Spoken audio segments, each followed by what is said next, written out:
네, 안녕하십니까.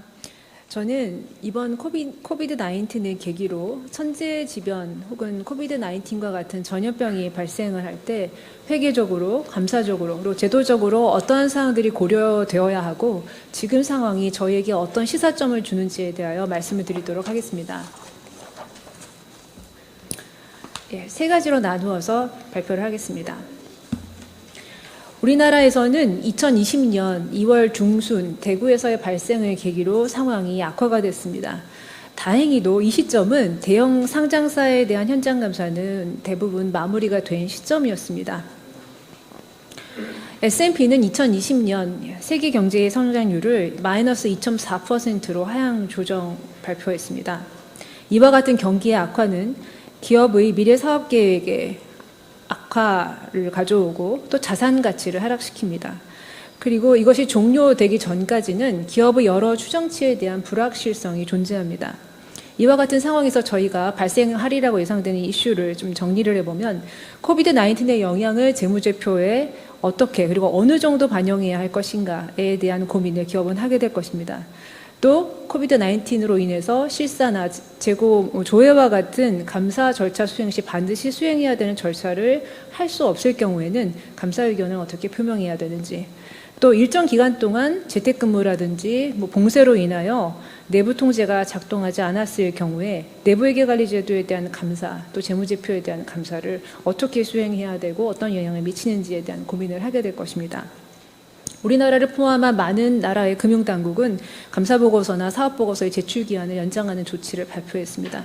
그러나 기한을 연장하는 조치만으로는 해결될 수 없는 이슈가 있다고 생각됩니다. 한 가지 분야씩 말씀을 드리도록 하겠습니다. 첫 번째는 회계기준 적용에 미치는 영향입니다.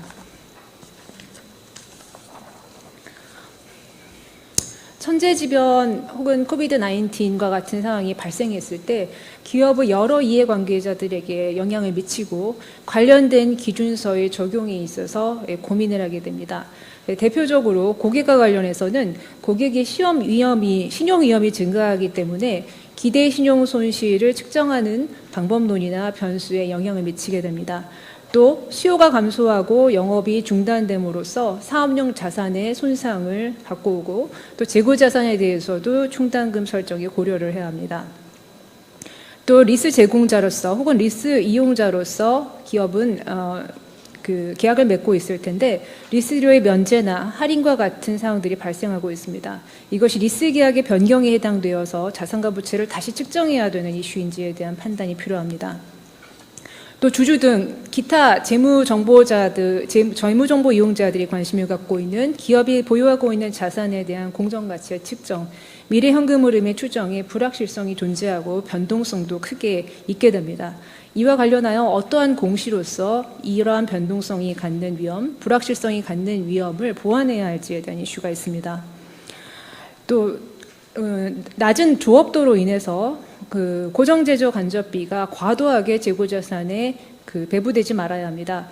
배부되지 않은 고정제조 간접비는 단기 비용으로 처리가 되는데 이것이 영업비용으로 처리될 경우에 기업의 영업손실이 악화되는 효과를 가져오게 됩니다. 이와 같은 이슈들이 예상이 됩니다. 한 가지씩 짚어보면서 말씀을 드리도록 하겠습니다. 첫 번째는 손상검토입니다. 기업회계 기준서에서는 자산가치의 유의적 하락, 그리고 시장의 불리한 변화, 경제적 성과가 예상이 미달하는 경우 등을 손상징후로 보고 있습니다. 손상징후에 해당이 되면 손상검사를 하도록 하고 있습니다. 물론 영업권이나 비한정 내용연수를 가진 모형자산에 대해서는 손상징후가 있건 없건 관계없이 늘 손상검사를 해야 하지만 그 외의 유무형 자산이라든지 투자주식, 지분법 주식이라든지 종속기업 투자주식과 같은 자산들은 손상징후가 있을 때에만 손상검사를 하게 됩니다. 코비드-19이 가져온 상황은 원자재의 가격 하락, 그리고 공장의 가동 중단, 유휴 시설의 어떤 발생이 있겠고, 그리고 수요가 감소하고 있습니다. 이러한 상황을 손상징후로 보게 되는 경우에는 기업은 평소보다 더 많은 자산들에 대한 손상검사를 해야 하는 부담을 갖게 됩니다. 기업회계 기준에서 손상검사는 회수 가능 가액과 장부 가액을 비교하도록 하고 있습니다. 회수 가능 가액은 순공정 가치와 사용 가치 중에서 큰 금액입니다. 이와 같은 사례가 지금 코비드-19이 이와 같은 그 손상 검토를 하는 프로세스에 있어서 미치는 영향을 가운데 부분에 보시면서 제가 말씀을 드리도록 하겠습니다. 제일 먼저 코비드-19으로 인한 영향이 손상 징후인지에 대한 판단이 먼저 필요합니다. 그리고 지금 손상 징후에 해당된다고 하면 손상 검사를 해야 되고, 손상 검사 때는 순공정 가치와 사용 가치를 고려를 해줘야 되는데, 순공정 가치가 지금 기업이 보유하고 있는 자산의 가치들이 하락을 하고 공정 가치가 하락하기 때문에 감소되리라고 예상이 됩니다. 또 사용 가치를 측정하는 데 있어서는 사용 가치는 미래 현금 흐름을 예측하고 그것을 할인율로 할인하여 측정을 하게 되는데, 지금 그 미래 현금 흐름의 예측에 불확실성이 높은 부분, 그리고 미래 현금 흐름이 과거보다 더 부정적인 부분들이 사용 가치 측정에 영향을 미칩니다. 그리고 이와 더불어 기업이 아직까지는 심각하게 생각하지 않을 수도 있는 부분이 바로 할인율 부분입니다.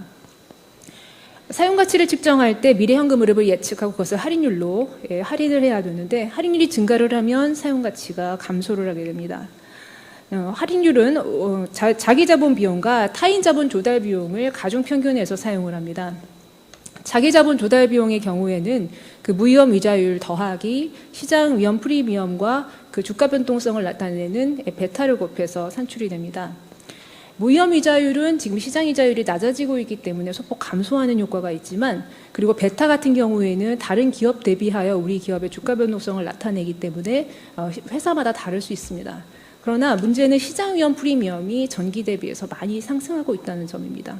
보통 블룸버그에서 조회를 하고 평균치를 내서 사용하는 이 시장 위험 프리미엄이 제가 한번 지금 현재 상황에서 계산을 해보았더니 2019년도 연평균은 약 9.9% 정도였던 데 비해서 현재 2020년의 4개월간의 평균이 12.4% 가까이 매우 상승해 있습니다.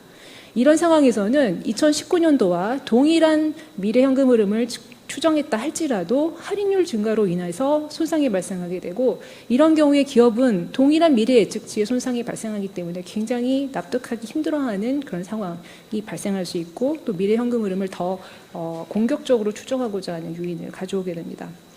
시사점을 정리해보면 이 차트 아래쪽을 보시면 되겠습니다. 2020년 실적이 2019년도에 계획했던 바에 현저히 미달을 하게 될 경우에 이것을 손상징후로 보아서 손상검사를 할 것이냐, 해야 할 것이냐는 부분. 그 다음에 그 미래 현금 흐름을 추정할 때 일단 단기적인 캐시플로우 달성이 계획치에 이제 미달을 하게 될 텐데, 이 부분을 단기 효과만이 아니라 중장기적 영향을 고려를 해서 향후의 미래 현금 추정을 이제 해야 할 것이냐. 그리고 세 번째는 코비드-19의 영향을 손상징후로 보아서 손상검사를 수행해야 한다고 할 경우에 기업에 부담이 가중되지는 않는가 하는 부분입니다. 또 한 가지 이제 해외에서 이제 이러하지 않는지 잘 보라고 저희 감사인에게 이제 해주는 얘기 중에 하나가, 과거부터 조금씩 이슈가 있었던 자산들에 대해서 굉장히 지금 코비드-19으로 인한 영향이 불확실하기 때문에 이 불확실성을 이유로 과도하게 손상을 이참에 인식을 하는 그러한 가능성은 없는가 하는 시사점이 있겠습니다. 다음은 IFRS 9의 금융상품 기대 신용 손실입니다. 금융상품에 대한 기대 신용 손실을 측정해서 충당금을 설정해야 합니다. 기업회계 기준서에서는 신용위험이 유의적으로 증가했는가, 증가하지 않는가를 먼저 판단을 하게 하고 있습니다. 판단을 해서 증가하지 않은 경우에는 그 금융상품의 향후 12개월에 대한 기대 신용 손실을 측정해서 충당금을 잡고, 신용위험이 유의적으로 증가했다라고 생각이 되면 그 금융상품의 전체 기간에 대해서 기대 신용 손실을 잡아야 하기 때문에, 즉 충당금이 증가를 하게 됩니다. 그러면 기대 신용위험이 유의적으로 증가했는가, 증가하지 않았는가를 판단하는 기준은 왼쪽 편에 나와 있는 채무 불이행 발생 위험의 변동입니다.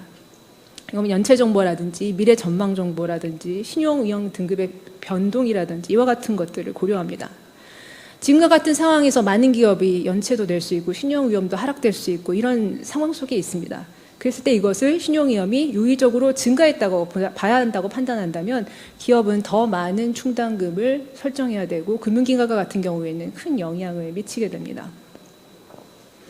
밑에 부분에 그 코비드-19이 가져오는 영향 부분을 보시면, 먼저 제조업 같은 경우에는 고객이 영위하는 사업이 위치한 지역이라든지 또는 또 그 사업의 분야라든지를 고려를 해서 코비드-19 영향을 많이 받는 기업과 그렇지 않은 기업의 매출치관 포트폴리오를 재그룹화하고 거기에 맞춰서 대손 중단금 설정을 고려해야 합니다.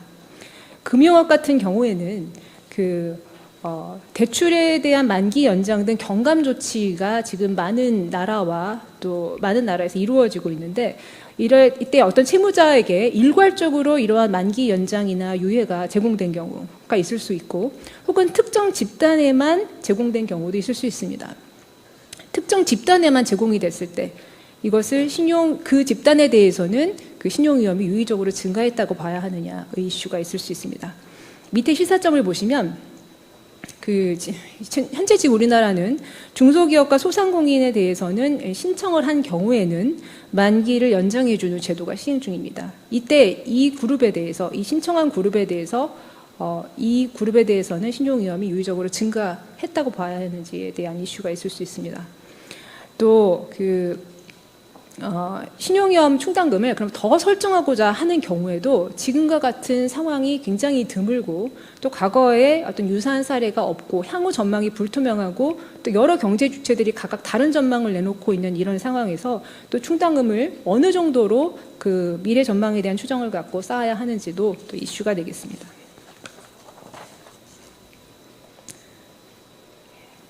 기대 신용 손실과 관련된 해외 동향을 말씀드리겠습니다. 영국과 독일과 이탈리아 모두 주택담보대출을 포함한 여러 대출금의 상환 유예, 만기 연장과 같은 조치들이 있습니다. 그리고 정부가 보증하는 펀드들이 만들어졌습니다. 밑에 쪽에 보시면 그 유럽 은행 감독기구와 같은 그 감독국에서는 감독 지침을 발표했는데 그 기대 신용 손실 측정할 때 정부가 주는 여러 가지 지원 체계에 대해서 고려를 해서 기대 신용 손실을 측정하라는 지침. 그다음에 가장 중요한 것은 이 고객이 이 채무자가 장기적으로는 유의적인 영향을 받지 않을 채무자인지 아니면 신용이 회복될 가능성이 없는 채무자인지를 구분해서 기대 신용 손실을 측정하는 것이 중요하다고 할 수 있겠습니다. 다음은 영업손익 이슈입니다. 우리나라는 K-IFRS 1001호를 개정해서 한국에서만 적용되는 규정이 있습니다. 우리나라는 영업이익을 반드시 표시를 하게 되어 있습니다. 그러나 IFRS 혹은 K-IFRS에서는 영업손익에 대한 정의가 없습니다. 따라서 우리나라에서 회계기준 적용 의견서를 2012년도에 내놓고 그에 따라서 한국 채택 국제회계 기준에서 특별히 언급하고 있는 경우에는 거기에 따라서 영업손익을 구분하고 그렇지 않은 항목에 대해서는 일반 기업회계 기준과 동일한 구분에 따라서 이 영업 수익과 비용을 표시를 하도록 하고 있습니다. 밑에 쪽에 보시면 현재 당장 있을 수 있는 이슈라고 생각되는 것이 영업 중단이나 공장 폐사나 이런 일들로 인해서 지금 고정 제조 간접비가 생산이나 영업 활동과 관계없이 발생을 하고 있고 또 인건비도 발생을 하고 있습니다. 이때 기업회계 기준에서는 낮은 주업도로 인하여 재고자산의 과도한 고정제조 간접비가 배부되지 않도록 하고 그러한 부분은 단기비용으로 처리를 하고 있는데 그 부분을 영업비용, 매출원가로 처리를 하게 되는 경우에 기업들의 영업손익이 악화가 되게 됩니다. 기업의 영업손실 발생 시 생길 수 있는 영향을 오른쪽에 제가 적어봤습니다. 최근 4개 사업년도 영업손실이 발생할 때 관리 종목 지정이 되고 또 관리 종목 지정 후에도 영업손실이 발생할 경우에는 상장 폐지가 가능합니다. 또 최근 3개년도 연속해서 영업손실이 발생하거나 혹은 이자 보상 배율이 1 미만인 경우에는 감사인을 직권 지정받게 됩니다. 이와 같이 기업의 영업 손실이 발생함으로써 미치는 영향이 클 수 있는데 이에 대하여 어떤 조치가 필요한가에 대한 고민이 필요하다고 생각합니다. 밑에 시사점을 보시면 영업손익의 악화가 기업에 미치는 영향을 완화하기 위해서 제도적 보완이나 혹은 이러한 제도의 어떤 유예 같은 것들이 필요한 것인지 아니면 한시적으로 이러한 비용들을 영업 외 비용으로 표시할 수 있도록 허용을 해줘야 하는 것인지에 대한 고민이 필요하다고 생각합니다. 만약에 영업 외 비용으로 표시하는 것을 허용해 주고자 할 때도 방법이 이제 또 여러 가지가 있을 수 있다고 생각이 되는데 첫 번째는 한국 자체적인 IFRS 해석을 함으로써 글로벌하고는 좀 다르게 해석을 지침을 내림으로써 영업외 비용으로 하는 방법이 있을 수 있겠고 이렇게 한번 하면 그 이후에도 연속성이라는 어떤 측면이 있어서 갭에서 어떤 그 해석을 달리하지 말고 아예 특정 그 조항을 적용하지 않아도 된다, 이렇게 릴리프를 주는 방식으로 한시적으로 이것을 영업의 비용으로 하는 것을 고려해 줄 수 있을지, 뭐 여러 가지 방법들에 대하여 고민이 필요하다고 생각이 됩니다. 다음은 공정가치 측정에 대해서 말씀드리겠습니다. 기업회계 기준서에 따르면 그 수준 1, 2, 3으로 나누어서 자산마다 공정가치를, 금융자산마다 공정가치를 측정합니다. 이때 가장 그 평가가 측정이 용이하고 정확한 것이 바로 수준 1입니다. 활성시장의 공시가격이 되겠습니다.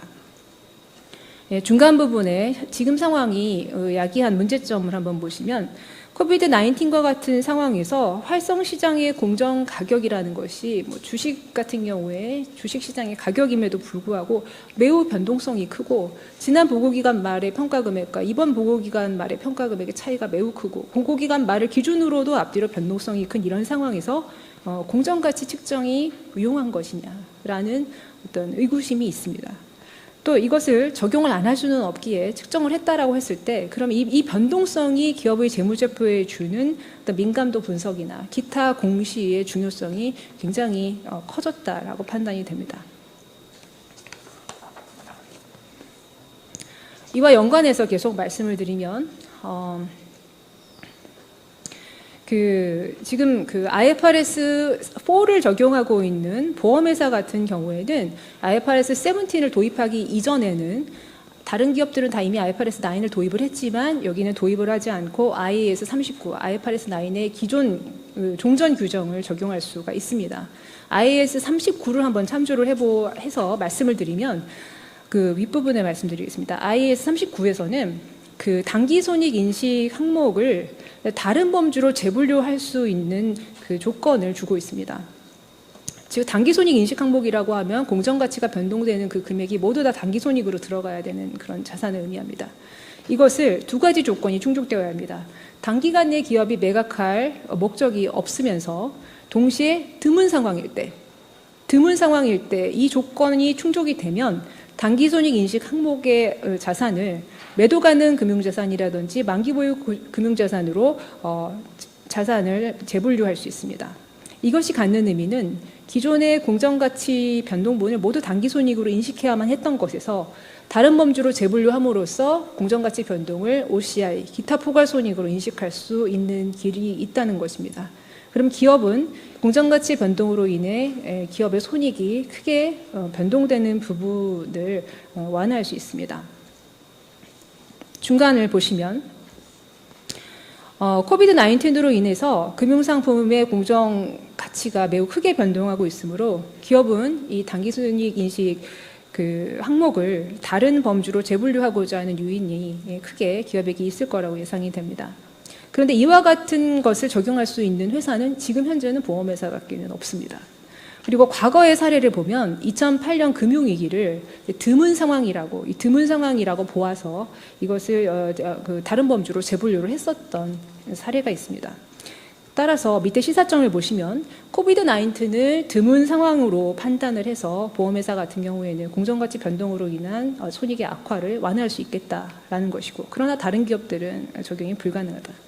그래서 이러한 점들이 주는 시사점으로서 IAS 39 이외의 다른 기준서에서도 이러한 드문 상황에 대한 어떤 그 정의와 또 적용 가능한 규정을 마련을 하는 것을 고려해 볼 수 있지 않나 합니다. 물론 기업회계 기준서의 제정이나 개정은 저희가 하고 있지는 않습니다만 이러한 의견이 공유될 수 있을 것 같습니다. 다음은 리스 기준서입니다. 리스 기준서에 따르면 지금 리스료의 할인이나 면제와 같은 일들이 이제 많이 벌어지고 있는데, 이것이 당초 계약상에 명시되어 있지 않았다면 리스 변경으로 보고 사용권 자산과 리스 부채를 다시 재측정을 해야 될 수가 있습니다. 네, 이러면 기업에게는 그 리스 변경 시점에 다시 측정을 해야 되기 때문에 기업에게는 부담이 되는데, 리스 기준서는 현재 개정이 예정되어 있습니다. 그래서 직접적인 원인이 코로나고 또 2020년도 리스 의료에 한해서는 리스 변경으로 보지 않고 바로 그 변경된 금액을 그냥 단기 손익으로 인식할 수 있는 이 개정이 현재 진행 중입니다. 다음은 코비드 19과 같은 이런 천재지변의 상황이 회계감사에 미친 영향에 대해서 말씀드리겠습니다.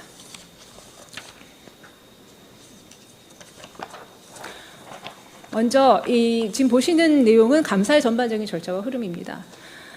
지금과 같은 상황이 감사 전반적인 흐름에 있어서 미치는 부분을 좀 표시를 해보면 일단 감사 계획 단계, 스코핑 단계에서 중요성 기준 금액의 설정에 영향을 미칩니다.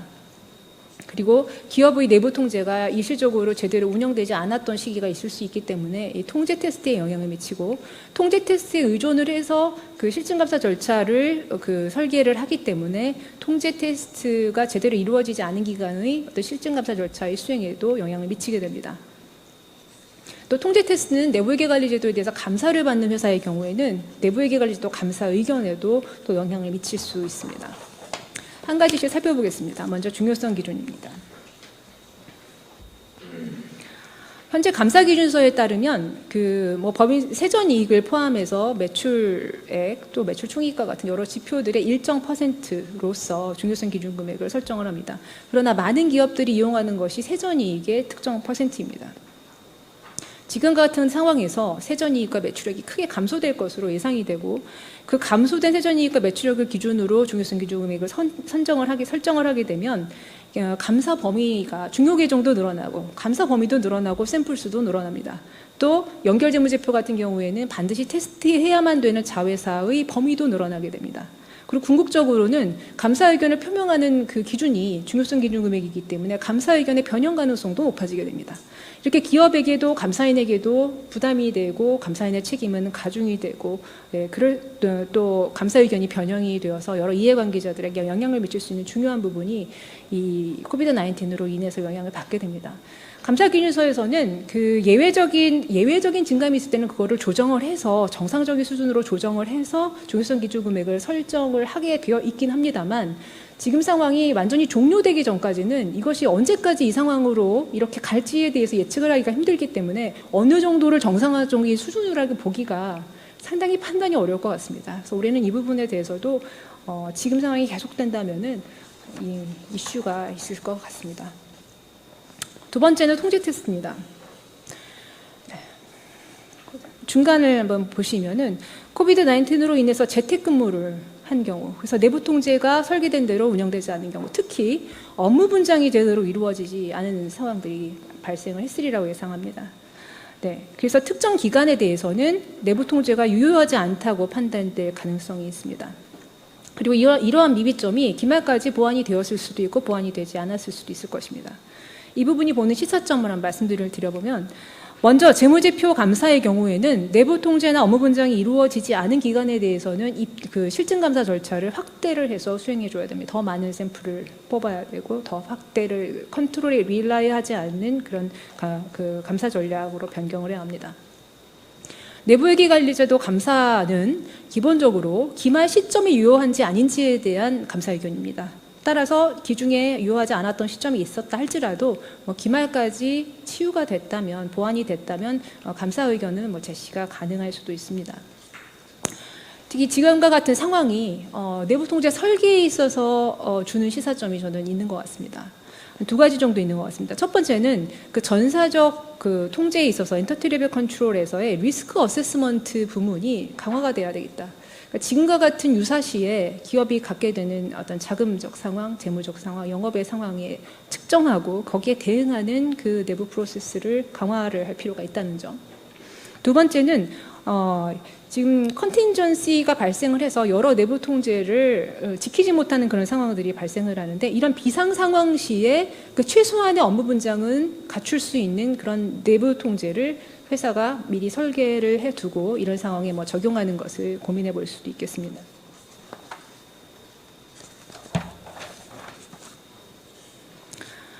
다음은 대표적으로 실증감사 절차 중에서 좀 대표적인 절차를 뽑아서 저희가 반드시 수행해야 되는데 하지 못하는 상황에서의 고민에 대해서 좀 말씀드리겠습니다. 먼저 재고실사입니다. 재무제표에서 재고자산이 중요한 경우에 재고자산의 실사에 입회를 해야 합니다. 이번 중간 부분에 저희가 이번에 맞이했던 상황들을 살펴보면 이부 지역은 폐쇄하고 봉쇄하고 해서 대구 지역에 위치한 3월말 법인의 경우에는 재고 실사를 하기가 어려웠던 그런 상황들이 있었습니다. 이와 같이 재고자산이 중요한 회사에 대해서 실사 입회 장소에 아예 접근이 불가능할 때 과연 어떠한 대체 절차를 할 수 있고 그것이 감사 기준에서 또 허용이 가능한가에 대한 고민이 필요할 것 같습니다. 이번에 이제 각국에서 취했던 조치들을 제가 살펴보니까 대만에서는 특별법을 만들어서 중국의 자회사가 있는 회사들의 경우 원래 증빙은 원본으로 반드시 보게 되어 있습니다. 위조 가능성이 있기 때문에. 근데 증빙의 원본을 당연히 볼 수가 없죠. 갈 수가 없으니까. 그럴 경우에는 비디오 컨퍼런스로 증빙을 확인하고 그 사실을 감사 의견에 적으라는 그런 조항을 보았습니다. 그래서 저희가 뭐 앞으로 사태가 더 진정이 되면 좋겠지만 유지가 되거나 더 악화가 되거나 특정 지역에서 우리나라가 아닐지라도 특정 지역에서 악화가 되거나 하는 경우에는 이런 절차를 수행할 수 없을 때 기한 연장으로 해결될 수 없는 상황에서는 이런 부분들을 좀 고민을 해봐야 될 수 있을 것 같습니다. 다음은 그룹감사입니다. 네, 그룹감사의 경우에도 이번에 이제 중국에서의 상황을 대표적으로 살펴보면 뭐 우한 같은 경우에는 아예 폐쇄가 됐었고 그러다 보니 중요 자회사 직원들 자체가 재택근무를 하니까 결산이 안 되는 부분들 또 중요 자회사의 감사인들이 접근이 안 돼서 또 감사를 아예 수행할 수 없는 일들이 벌어졌습니다. 이럴 때 법정 제출기한 연기 이외에 어떠한 조치가 가능한가 그 연기해서 될 정도의 상황이면 되겠지만 그렇지 않은 경우에는 상당히 고민을 해봐야 되는 부분입니다. 예를 들면 이번 1, 4분기를 기준으로 했을 때 1, 2월까지는 결산을 했는데 3월 결산을 못했다. 그럼 뭐 기간 환산을 하면 될 것이냐. 실제로 있었던 사례들입니다. 이런 질문들이. 혹은 매출까지는 어떻게 해놓겠는데 나머지 비용들은 이제 결산을 안 하다 보니까 해결을 못했다. 그랬을 때 나머지는 그럼 과거 예년 수준을 추정을 해야 되는가. 물론 이것이 어떤 정답이 있는 건 아니고 뭐 그렇게 하면 되겠지 하는 부분은 아닙니다. 중요성 기준 금액이나 또 그 회사의 어떤 특성이나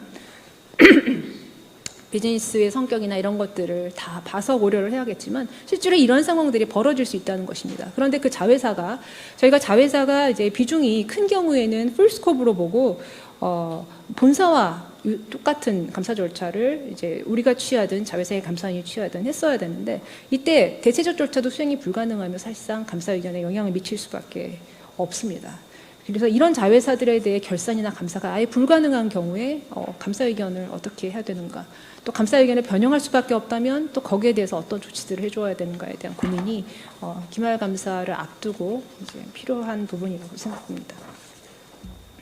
다음은 감사 보고서와 관련해서 말씀드리겠습니다.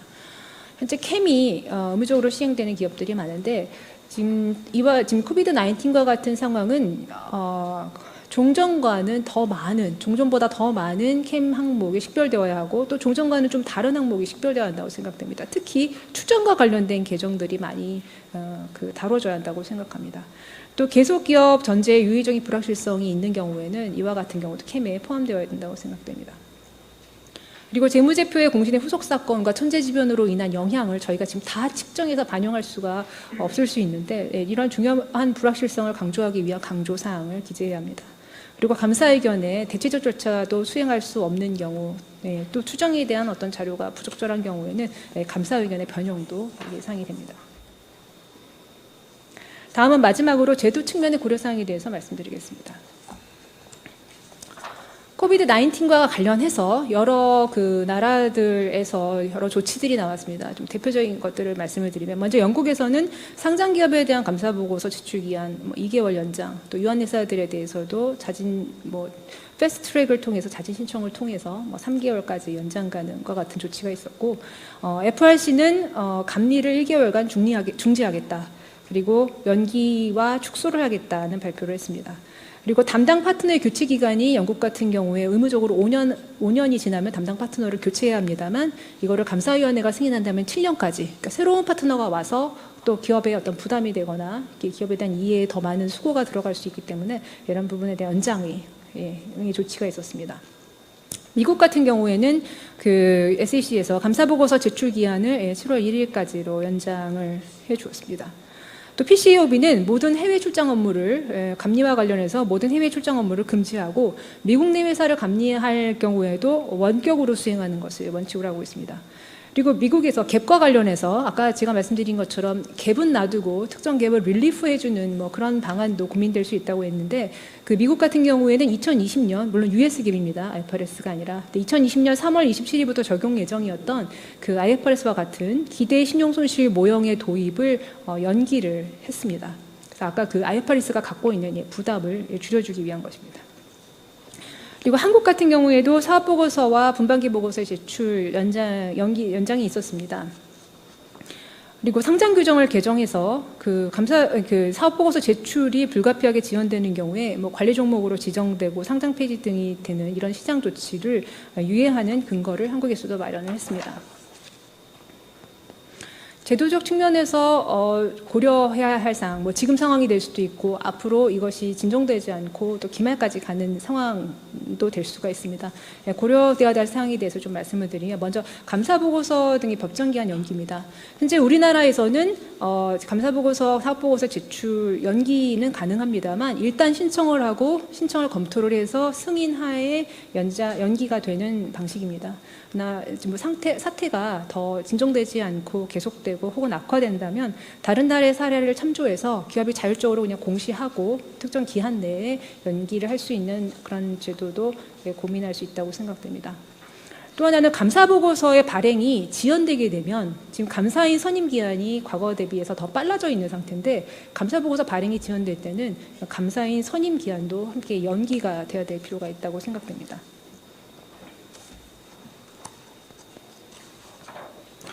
네, 천재지변등 발생 시 규제 측면 고려사항 두 번째로는 내부회계관리제도 도입 연기와 시장 조치 완화 관련입니다.